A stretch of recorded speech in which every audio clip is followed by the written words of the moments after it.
যদি সারাটা জনম শিখতেই চলে যায় তাহলে প্র্যাকটিস করে কখনো পারফেকশনে পৌঁছাতে পারবি না। সে হোক না স্কুলে ফার্স্ট বয়, তার থেকেও তুমি ভালো গ্রামার পারবে যদি প্রত্যেক দিন এই গ্রামার ক্লাসেসগুলো অ্যাটেন্ড করো তুমি। ট্রান্সফরমেশন অফ সেন্টেন্সেস এ প্রচুর ভিডিও করেছি, আগেও প্রচুর ক্লাসেস করেছি। একদম প্রাইমারি স্টেপ থেকে তোরা শিখবি, খুব সহজ।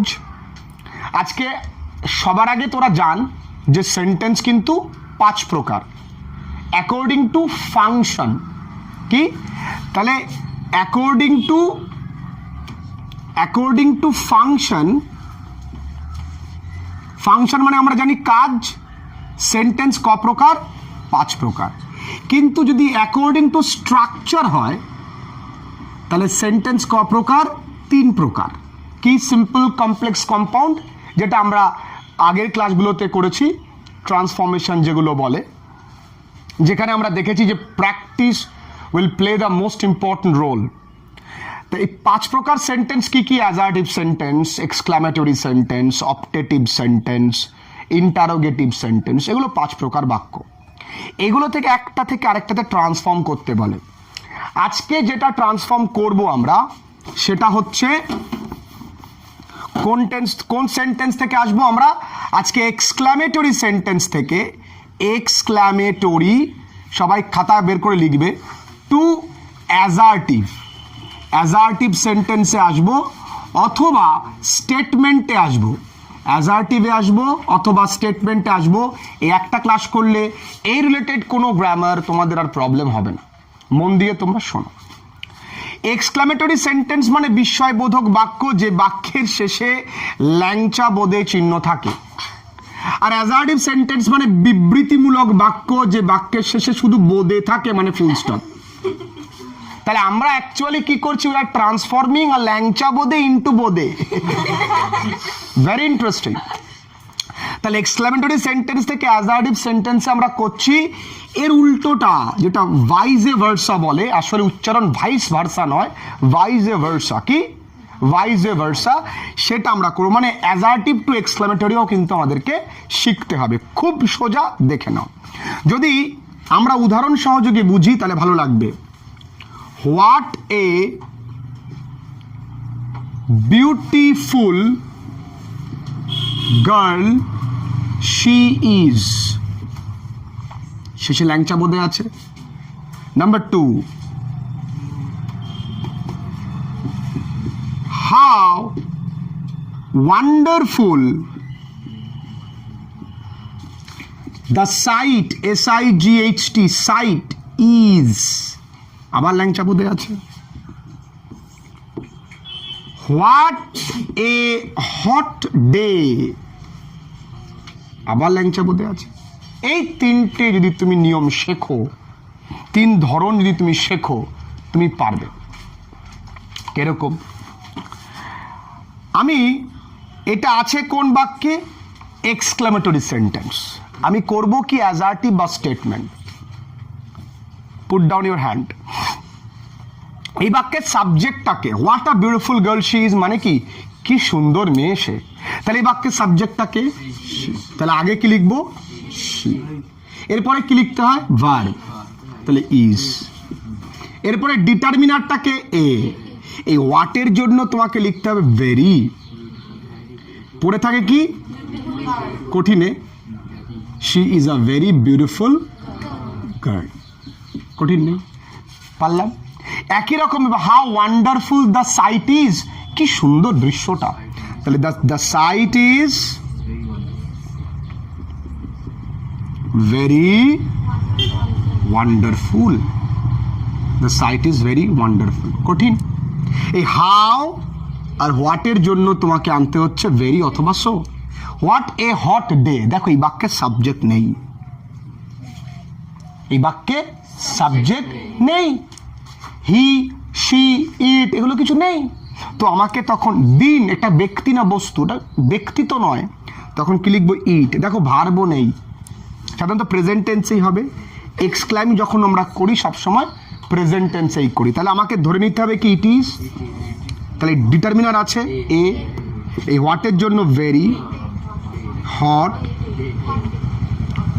বলো কঠিন কঠিন বলো তাহলে it is a very hot day কিভাবে করেছি আমরা ধরে নিয়েছি তাই না কেন কি ধরে নিলাম কারণ এই বাক্যের সাবজেক্ট নেই যদি এরকম বলি আরেকটা তোমাদের দিই how cold the day is তাহলে কিন্তু সাবজেক্ট আছে কি সাবজেক্ট আছে the day is very cold যদি এরকম থাকে what a stupid what a stupid fellow stupid fellow তাহলে দেখো এখানে কিন্তু সাবজেক্ট ঠিকঠাক নেই হোয়াট আ স্টুপিড ফেলো তাহলে এখানে আমাকে ডিটারমিনেন্টটা লিখতে হবে the fellow is a very stupid fellow নয় এইবার লিখলে কিন্তু হবে না এই ফেলো মানে কোনো একটা মানুষ তাহলে আমাকে এখানে লিখতে হবে he is a very stupid fellow বুঝতে পেরেছো এখানেও আসলে সাবজেক্ট নেই তখন সাবজেক্ট না থাকলে ব্যক্তি হলে হি বা শি ইজ আর বস্তু হলে ইট ইজ ক্লিয়ার বুঝতে পারলাম তাহলে আমরা আলটিমেট কি করেছি এক্সক্লামেটরি সেন্টেন্স টু অ্যাজারটিভ সেন্টেন্স এবার উল্টোটাও কিন্তু আমাদেরকে করতে হবে তোমরা লিখে নাও তাহলে এবার আমরা উল্টো করব উল্টো মানে হচ্ছে অ্যাজারটিভ টু এক্সক্লামেটরি করব তাই তো আমরা করেছিলাম এক্সক্লামেটরি থেকে অ্যাজারটিভ আমরা অ্যাজারটিভ টু এক্সক্লামেটরি করব যদি এরকম বলি it is a very nasty nasty nasty masks বা মাস্ক এই nasty মানে নোংরা ডার্টি বলছে এটা খুব নোংরা মাস্ক তাহলে আমরা কি বলতে পারি কি নোংরা মাস্ক তাহলে এভাবে বলতে পারি হোয়াট এ nasty মাস্ক শেষে কি চিহ্ন ল্যাংচা বোধে হোয়াট আ নাস্টি মাস্ক এটা উল্টো করলেই তো ইট ইজটা আনতে হয় কারণ এই বাক্যে সাবজেক্ট নেই যদি এরকম লিখি she is a very brilliant girl তাহলে কি লিখবো হোয়াট এ ব্রিলিয়েন্ট বাহ ব্রিলিয়েন্ট গার্ল শি ইজ কঠিনে তাহলে উল্টোটাও কিন্তু আমরা করতে পারবো এবার যে নিয়মটা আমরা শিখবো সেটা হচ্ছে ইম্পারেটিভ সেন্টেন্স থেকে আগের দিন যারা ক্লাস করনি তারাও দেখো আর তোমরা যারা ভিডিও দেখছো তারা মন দিয়ে শেখো ইম্পারেটিভ সেন্টেন্স থেকে কোন সেন্টেন্সে বন্ধুরা অ্যাজারটিভ সেন্টেন্স আবার তোমরা যাকে বলতে পারো স্টেটমেন্ট সেটাও আমরা কিন্তু উল্টোটাও শিখবো যেমন ইম্পারেটিভ মানে কি যে বাক্য দিয়ে আদেশ উপদেশ নিষেধ অনুরোধ ইত্যাদি বোঝায় একটু কটা উদাহরণ দেখলে বিষয়টা ক্লিয়ার হয়ে যাবে এক নম্বর উদাহরণ দেখো যদি এরকম বলি প্লিজ ডু ইট নাও আমরা এটা ট্রান্সফর্ম করব দু নম্বর দেখো ডু নট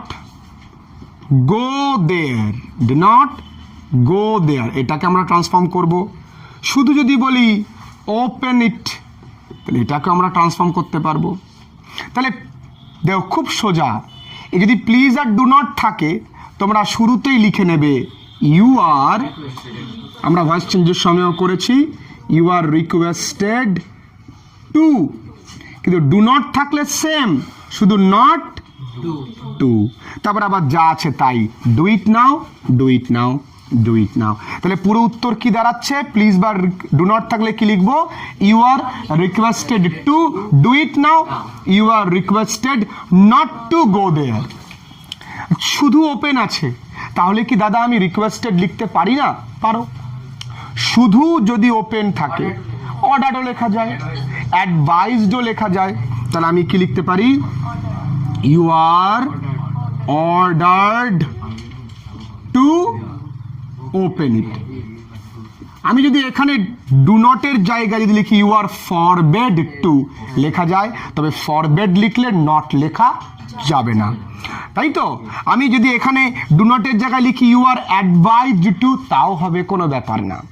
তবে অ্যাডভাইজ লিখলে নট টু, রিকোয়েস্টেড লিখলে নট টু, অর্ডার লিখলেও নট টু, কিন্তু ফরবেড লিখলে আর নট লেখা যাবে না। ছোট্ট করে খাতায় লিখে নেবে, ফরবেড লিখলে নট লেখা যাবে না, এটা হচ্ছে তোমরা লিখে নেবে, লিখে নাও। তাহলে ইম্পারেটিভ টু অ্যাজারটিভ করলাম, এর উল্টো করি একটুখানি, একটু উল্টো করি।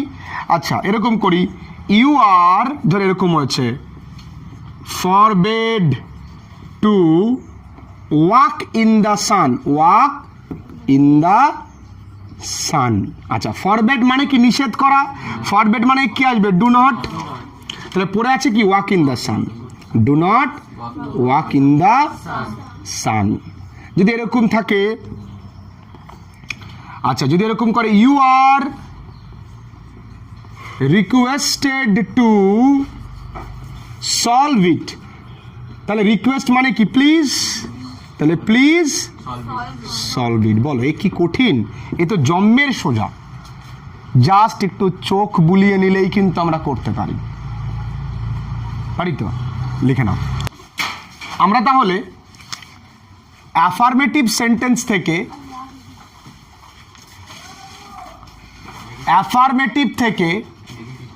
আমরা নেগেটিভ সেন্টেন্সে করব। আমরা অ্যাফার্মেটিভ থেকে নেগেটিভ সেন্টেন্সে করব, একটুখানি শর্টকাট ট্রিকও জানবো। যেমন যদি অনলি থাকে কোনো বাক্যে অথবা অ্যালোন থাকে, কি থাকে, অনলি থাকে বা অ্যালোন থাকে, তাহলে আমরা নানবাট কথাটি শুধু সে জায়গায় লিখব। কিন্তু এবার তোমরা জানো নানবাট সবসময় লিখলে হয় না, কোথাও কোথাও তোমাকে নাথিং বাটও লিখতে হয়। নাথিং বাট কোথায় লিখবো, যদি বস্তুর কথা বলে, আর নানবাট কোথায় লিখবো, যদি ব্যক্তির কথা বলে। যেরকম only he can do it, only, বা এরকমও থাকতে পারে, it can only save you, এরকমও থাকতে পারে, দেখে নাও। তাহলে এই বাক্যে হিটা কি বস্তু না ব্যক্তি, ইটটা কি ব্যক্তি না বস্তু, তাহলে এই বাক্যে অনলির জায়গায় কি লিখবো, নান বাট, যা আছে তাই। আর এই বাক্যে কি লিখবো, আমি অনলির তলায় লিখবো, তো তাহলে it can nothing but save you. খুব কঠিন লাগলো, খুব কি কঠিন লেগেছে? ওকে, এবার লেখা হয়ে গেছে এইটা, সবাই একটু টুক করে লিখে নাও, আমি করাতে করাতেই লিখে নেবে। এবার একটু লক্ষ্য করো, ধরো এমন একটা বাক্য আছে, as soon as he saw me he left the place, he left the place. তার মানে অ্যাজ সুন অ্যাজ যুক্ত বাক্য থাকলে সেই বাক্যকে নেগেটিভ করতে গেলে খুব পরীক্ষায়, মাধ্যমিক উচ্চ মাধ্যমিক পরীক্ষায়, ক্লাস 9-এ বলো, 9, 10, 11, 12 খুব কাজে লাগবে। এই গ্রামারগুলো প্রত্যেকটা মন দিয়ে শেখো, কোনো রকমভাবে তোমাদের কারো কাছে যাবার প্রয়োজন নেই, প্রত্যেকটা গ্রামার অত্যন্ত গুরুত্বপূর্ণ। অ্যাজ সুন অ্যাজ, যে কোনো বন্ধুর থেকেও তুমি এক্সেল করতে পারবে, সে হোক না স্কুলে ফার্স্ট বয়, তার থেকেও তুমি ভালো গ্রামার পারবে যদি প্রত্যেক দিন এই গ্রামারগুলো, এই গ্রামার ক্লাসেসগুলো অ্যাটেন্ড করো তুমি। অ্যাজ সুন অ্যাজ, তাহলে অ্যাজ সুন অ্যাজের পরিবর্তে আমি কি লিখবো, নো সুনার হ্যাড, কি লিখবো? আচ্ছা আমি কি অন্য কিছু লিখতে পারি না? নো সুনার হ্যাডের পরিবর্তে আমি লিখতে পারি নো সুনার ডিড। যখন ডিড লিখবো তখন V1 লিখবো, আর যখন হ্যাড লিখবো তখন V3 লিখবো। তাহলে নো সুনার হ্যাড, এবার পড়ে থাকে কি সাবজেক্ট, এই যে ভার্বটা আছে না, হ্যাড লিখলে লিখতে হবে সিন, আর যদি ডিড লিখি তাহলে লিখতে হবে সি। বুঝতে পেরেছি? তাহলে no sooner had he seen বা ডিড হি সি মি এই যে কমা আছে এখানে কেউ ভুল করেও THEN দেবে না, এখানে দেবে কি THAN। দেন যা আছে তাই, হি লেফট মি। ক্লিয়ার? আমি কি করলাম, অ্যাজ সুন অ্যাজ এর পরিবর্তে নো সুনার হ্যাড লিখেছি, হি সিন লিখেছি। কেন সিন লিখলাম, হ্যাড লিখলে সিন আর ডিড লিখলে সি, তারপরে ফুল স্টপ সরি কমা তুলে THAN। দেন এই দেন মানে তো সাধারণত দেন মানে তুলনা হয় ওর থেকেও, কিন্তু এই দেন মানে হচ্ছে সার্টেন নির্দিষ্ট পিরিয়ড অফ টাইম, নির্দিষ্ট সময়। অনেককে প্রশ্ন করলে বলতে পারবে না যে দেনটা আমি কেন লিখি, আসলে এই দেনটাই তো গ্রামাটিক্যালি কারেক্ট হওয়া উচিত, কিন্তু সবসময় তা হয় না। এই দেন মানে সার্টেন পিরিয়ড অফ টাইম, একটা সময়কে বোঝাচ্ছে। নো অ্যাজ সুন অ্যাজ মানে যখনই আমি তাকে দেখেছি সে জায়গাটা ছেড়ে চলে গেছিল, তাহলে তাকে আমাকে দেখা মাত্রই সে জায়গাটা ছেড়ে চলে গিয়েছিল। তাহলে no sooner had he seen, এই যে নো কথাটা এসছে নেগেটিভ হয়ে গেল। এই হচ্ছে অ্যাফার্মেটিভ থেকে নেগেটিভ করার কার্যকারী দুটো নিয়ম। তাহলে আমরা শিখলাম কি কি আজকে, আমরা শিখেছি এক্সক্লামেটরি সেন্টেন্স থেকে স্টেটমেন্টে আনা আবার উল্টোটাও করা শিখলাম, আর ইম্পারেটিভ সেন্টেন্স থেকে স্টেটমেন্টে আনা আবার উল্টোটাও করা শিখলাম। আমরা তার পাশাপাশি আমরা করেছি অ্যাফার্মেটিভ টু নেগেটিভের দুটো নিয়ম, বাকি নিয়মগুলো আমরা করব। তবে আজকের নতুনত্ব শিখলাম, আগে জানতাম অনলি থাকলে কেবলমাত্র নান বাট লিখতে হয়, আর আজকে জানলাম অনলি থাকলে নান বাট তার পাশাপাশি নাথিং বাটও লেখা যায়। আরেকটা নিয়ম একটুখানি শেখো, যেমন এভরিবডি, এই কথাটাও শিখে নাও, এভরিবডি লাভস হিম, সবাই তাকে ভালোবাসে। এই এভরিবডি থাকলে কে নেগেটিভ করতে গেলে কি করতে হবে আমরা জানি, শুরুতে লিখতে হবে কি বন্ধুরা, মন দিয়ে দেখো, হু ডাজ নট। কি লিখতে হবে, হু ডাজ নট। এই লাভস লেখা যাবে না, লিখতে হবে কি লাভ। তাহলে হু ডাজ নট লাভ হিম, হিম জিজ্ঞাসাবোধক চিহ্ন। তাহলে এভরিবডি এনিবডি থাকলে কি লিখতে পারি, এভরিবডি, শুধু যে এভরিবডি থাকবে তা নয়, এনিবডিও থাকতে পারে। তাহলে এভরিবডি এনিবডির জায়গায় কি লিখবো, হু ডাজ নট। হু যদি এটা পাস্ট টেন্স হয়, এরকম হয় লাভ ডিম, তখন কিন্তু ডাজ নট লেখা যাবে না, তখন লিখতে হবে ডিড নট। তাহলে পাস্ট টেন্স হলে কি ডিড, প্রেজেন্ট টেন্স হলে কি লাভ ডাজ। খুব সহজ, কিন্তু সবসময় ভার্বের প্রথম ফর্ম মানে V1। Is that so tough? খুব কঠিন লাগলো? তোরা যদি মন দিয়ে না বুঝিস এই সময় আর কোনো দিন পাবি না। যদি সারাটা জনম শিখতেই চলে যায় তাহলে প্র্যাকটিস করে কখনো পারফেকশনে পৌঁছাতে পারবি না। আমি বারবার করে বলেছি, শেখায় কম সময় এবং প্র্যাকটিসে বেশি সময় দেওয়াটাই গ্রামার এবং যে কোনো ক্ষেত্রে উন্নতির প্রধান এবং প্রথম কাজ। যদি আমরা কি করি, সারাটা জনম খালি শিখতেই, 9এও যা শিখছি, 10এও তাই শিখছি, 11এও তাই শিখছি, শিখে খাতা ভর্তি হচ্ছে, কিন্তু আলটিমেট কিছু হচ্ছে না। একবার শিখবো, ভালো করে শিখবো, পরে খালি কি করবো আমরা, প্র্যাকটিস। বোঝা গেল? তাহলে এই ছিল আজকের গ্রামার। আজকের ভিডিওটা এই পর্যন্ত। পুরো গ্রামারটা দেখার জন্য তোমাদের অসংখ্য ধন্যবাদ। ভালো থাকো, পাশে থাকো তোমাদের প্রিয় চ্যানেল ফ্রেন্ডলি লার্নিংয়ের।